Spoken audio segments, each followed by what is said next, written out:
시청자분들 안녕하세요. 오늘 저희는 보내주신 자료들을 바탕으로 지금 중국 권력의 가장 깊숙한 곳에서 뭔가 변화의 바람이 불고 있다는 그런 이야기들을 좀 파헤쳐 보려고 합니다. 특히 시진핑 주석의 힘이 예전 같지 않다. 어쩌면 새로운 판이 짜여지고 있다. 이런 분석들이 나오고 있는데요. 과연 어떤 내용인지 함께 좀 깊숙이 들어가 볼까요? 자, 보내주신 자료들 보면요. 가장 먼저 딱 눈에 들어오는 게 시진핑 주석의 권력이 좀 약해졌다. 심지어 실각설까지 나오는 그런 정황들이에요. 마이클 플린 같은 전 미 국방정보국장도 중국 내 권력 교체 가능성을 언급했고요. 덩쉐샹, 천지닝, 그리고 장유샤 이런 3인 지도 체제 시나리오까지 구체적으로 거론되는 상황이더라고요.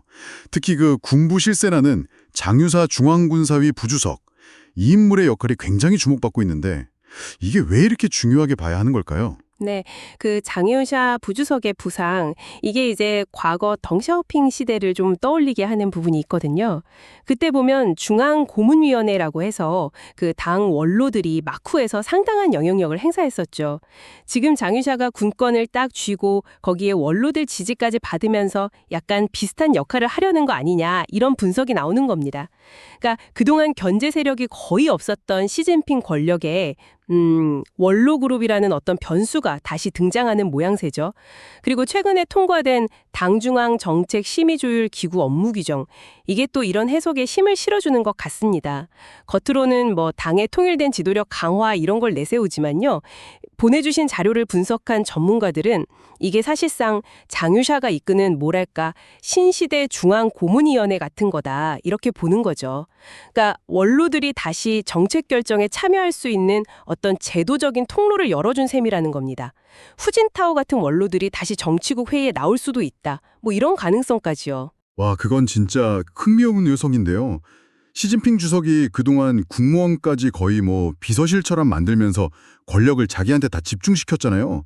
그런데 이제 와서 이런 조정기구 규정을 통과시켰다. 이건 확실히 뭔가 예전과는 다르다는 신호 같기도 하고요. 네, 그렇죠. 1인 지배에서 다시 집단 지도체제로 돌아가려는 신호 아니냐. 이렇게 볼 여지가 충분합니다. 근데요, 자료들을 또 자세히 보면 그 규정 문구 중에 조정하되 간섭하지 말고 권한을 넘지 않고 제자리에 있어야 한다. 이런 내용이 있더라고요. 이걸 보면 또 이게 오히려 시 주석이 아직 통제권을 쥐고 있다는 뜻으로도 해석될 수 있지 않을까요? 뭐랄까 원로들 영향력은 인정하겠는데 선은 넘지 마라. 이런 느낌도 좀. 물론 그런 해석도 충분히 가능합니다. 권력이라는 게 원래 딱 떨어지게 해석되긴 어려우니까요. 하지만 그 규정 하나만 볼 게 아니라 다른 여러 징후들을 좀 종합적으로 봐야 할 것 같아요. 예를 들어 슬레이터 전 미 외교관이 지적한 5가지 징후가 있잖아요. 시진핑에게 충성했던 군 고위 장성들이 대거 숙청되고 교체된 거, 이거 상당히 크죠?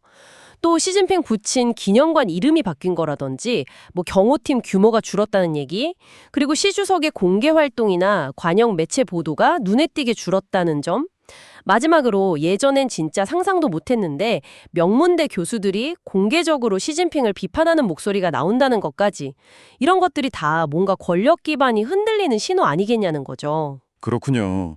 그런 구체적인 징후들을 보니 좀 더 그림이 그려지는 것 같습니다. 네, 거기다 후진타오 전 주석 아들이 갑자기 공식 석상의 모습을 드러낸 거나 또 매년 열리던 9월 3일 전승절 열병식 개최 여부가 올해는 불투명하다는 점, 이런 것들도 다 그냥 넘길 일은 아닌 예사롭지 않은 신호로 받아들여지고 있습니다. 확실히 여러 자료에서 제시된 이런 정황들이 진짜 무슨 퍼즐 조각처럼 맞춰지면서 시진핑 주석의 권력에 뭔가 좀 균열이 생긴 거 아니냐 이런 생각을 하게 만드네요. 하지만 또 보내주신 자료에는 이런 신중론도 있어요. 이 모든 걸 종합해도 시 주석이 완전히 실각했다 이렇게 단정하긴 아직 이르다는 거죠. 군부 정악력은 좀 약해졌을 수 있지만 뭐랄까 명목상의 지도자 자리는 유지할 가능성도 있다고요. 맞습니다. 그게 또 복잡한 부분이죠. 완전히 힘을 잃었다기보다는 힘의 일부를 좀 내줘야 하는 상황일 수도 있고요. 근데 가장 큰 문제는, 정말 큰 문제는 후계 구도가 너무 불확실하다는 점입니다.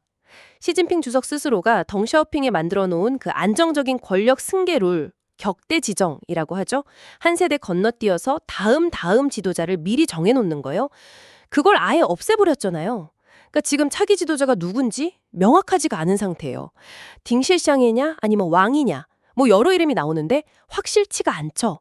이런 상황에서 군권을 쥔 장유샤라는 강력한 변수가 또 등장했으니 내부 권력 투쟁이 훨씬 더 치열해질 수밖에 없는 구조입니다. 그 격대지정 폐지가 결국 이런 불확실성을 낳은 거군요. 그렇죠. 만약에 총서기 자리, 국가주석 자리, 그리고 군사위 주석 자리가 다시 분리된다면요. 그 권력을 어떻게 나눌 건지 조정하는 과정에서 정말 극심한 혼란이 올 수도 있습니다.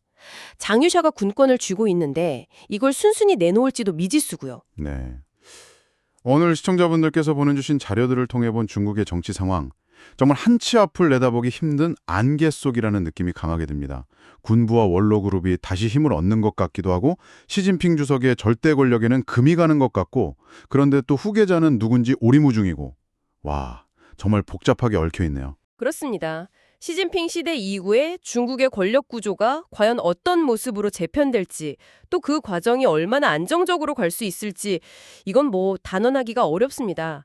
하지만 중요한 건 이런 중국 내부의 권력 변화가 단순히 남의 나라 얘기가 아니라는 거죠.